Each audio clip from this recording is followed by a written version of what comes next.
Big Boss Malayalam season 6 സുഹൃത്തുക്കളായവരാണ് ജാസ്മിൻ ജാഫറും ഗബ്രി ജോസും. ഹൗസിലെ സൗഹൃദം ഇരുവരും പുറത്തും തുടരുന്നുണ്ട്. ഒരുമിച്ചുള്ള പല വീഡിയോകളും താരങ്ങൾ പങ്കിടാറുണ്ട്. ഇരുവരുടെയും യാത്രാ വീഡിയോകളൊക്കെ നേരത്തെ വൻ വൈറലായിരുന്നു. തങ്ങൾ പോകുന്ന സ്ഥലങ്ങളെക്കുറിച്ചും അവിടുത്തെ അനുഭവങ്ങളുമെല്ലാം ജാസ്മിനും ഗബ്രിയും യൂട്യൂബ് ചാനലിലൂടെ പങ്കിടാറുണ്ട്. ഇപ്പോഴിതാ അത്തരമൊരു യാത്രാ വ്ളോഗുമായാണ് ഇരുവരും എത്തിയിരിക്കുന്നത്. അധികമാരും പോകാത്ത തജിക്കിസ്ഥാൻ എന്ന സ്ഥലത്തേക്കാണ് തങ്ങൾ പോകുന്നതെന്ന് പറഞ്ഞുകൊണ്ടാണ് ഇരുവരും യാത്രാ വ്ളോഗ് ആരംഭിക്കുന്നത്. എന്നാൽ അപ്രതീക്ഷിത തിരിച്ചടിയാണ് ഇരുവർക്കും യാത്രയിൽ നേരിടേണ്ടി വന്നത്. ഇതുപോലൊരവസ്ഥ ജീവിതത്തിൽ ഉണ്ടായിട്ടില്ലെന്ന് താരങ്ങൾ പറഞ്ഞു. ജാസ്മിൻ്റെ വീഡിയോയിൽ പറയുന്നത് ഇങ്ങനെ: ഞങ്ങൾ ഇവിടുത്തെ ഇന്റർനാഷണൽ ട്രിപ്പ് പോകുകയാണ്. റഷ്യ, തായ്ലൻഡ്, UAE എന്നിവിടങ്ങളിലേക്കാണ് ഞാൻ ആദ്യം പോയത്. ഇതെൻ്റെ 4ാമത്തെ വിദേശ ട്രിപ്പാണ്. 4 മാസത്തിനിടയിൽ 4ാമത്തെ ട്രിപ്പ് എന്ന് പറയാം. നിങ്ങളാരും കേട്ട് പരിചയമില്ലാത്ത ഒരു രാജ്യത്തേക്കാണ് ഞങ്ങൾ പോകുന്നത്. ഇങ്ങനെയൊരു രാജ്യം ഉണ്ടോ എന്ന് വരെ നിങ്ങൾ ചോദിക്കാൻ സാധ്യതയുണ്ട്. മലയാളത്തിൽ ആദ്യമായിട്ടായിരിക്കും അവിടെ നിന്നുള്ള ട്രാവൽ വ്ളോഗ് ചെയ്യാൻ പോകുന്നത്. കൊച്ചിയിൽ നിന്നും നേരെ പോകുന്നത് ദുബായിലേക്കാണ്. അവിടെ നിന്ന് ഒരു 3 മണിക്കൂർ ലേ ഓവർ ഉണ്ട്.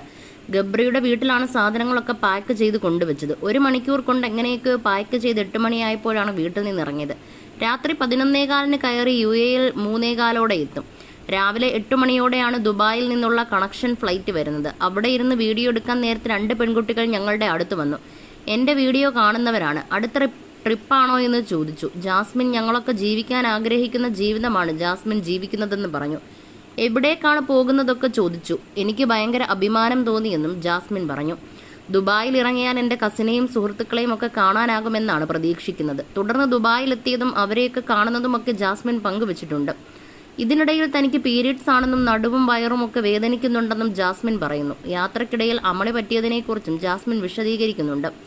ജാസ്മിന്റെ വാക്കുകൾ ഇങ്ങനെ: ദുബായിൽ ഇറങ്ങിയപ്പോൾ ഗബ്രി അല്പനേരം ഉറങ്ങിയിരുന്നു. ഉണർന്നപ്പോൾ ഗബ്രി ചോദിച്ചു, ജാസ്മിൻ നീ എന്തെങ്കിലും എടുക്കാൻ മറന്നോ എന്ന്. എന്ത് മറക്കാനെന്ന് ഞാൻ തിരിച്ചു ചോദിച്ചു. ഒന്നും മറന്നില്ലെന്ന് പറഞ്ഞു. മൈക്കും ക്യാമറയും ഒക്കെ എൻ്റെ കയ്യിലായിരുന്നു. അവസാനം ഇമിഗ്രേഷനും അവിടുത്തെ വന്നപ്പോഴാണ് ഞാൻ ആ നഗ്നസത്യം തിരിച്ചറിഞ്ഞത്. പാസ്പോർട്ടും ടിക്കറ്റും ഫ്ലൈറ്റിലിരിക്കുകയായിരുന്നു.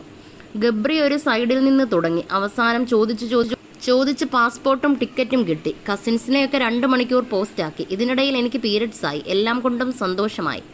ഇറങ്ങിയപ്പോഴേ ഞാൻ വിചാരിച്ചതാ എന്തോ വലുത് വരാൻ കിടക്കുന്നുണ്ടെന്ന്. പറ്റിപ്പോയി. ഞാൻ എന്നെ ന്യായീകരിക്കുന്നില്ല. എല്ലാവരോടും പറയാനുള്ളത് യാത്രയിൽ ഒരിക്കലും പാസ്പോർട്ട് മറക്കരുതെന്നാണ് ചിരിച്ചുകൊണ്ട് ജാസ്മിൻ പറയുന്നു. അതേസമയം തജിക്കിസ്ഥാനിൽ വെച്ച് ജീവിതത്തിൽ കിട്ടാവുന്നത് 36ന്റെ പണിയാണ് കിട്ടിയിരിക്കുന്നതെന്ന് ജാസ്മിൻ പറഞ്ഞു. സത്യമായും വയ്യ. ഞങ്ങളിപ്പോൾ തജിക്കിസ്ഥാനിലാണ്. വേറൊരു എയർപോർട്ടിലാണ് ഇവർ ലാൻഡ് ചെയ്തിട്ടുള്ളത്. 5-6 ഫ്ലൈറ്റ് ഇവിടെ ഒരുമിച്ച് ലാൻഡ് ചെയ്തിട്ടുണ്ട്. എനിക്കറിയാൻ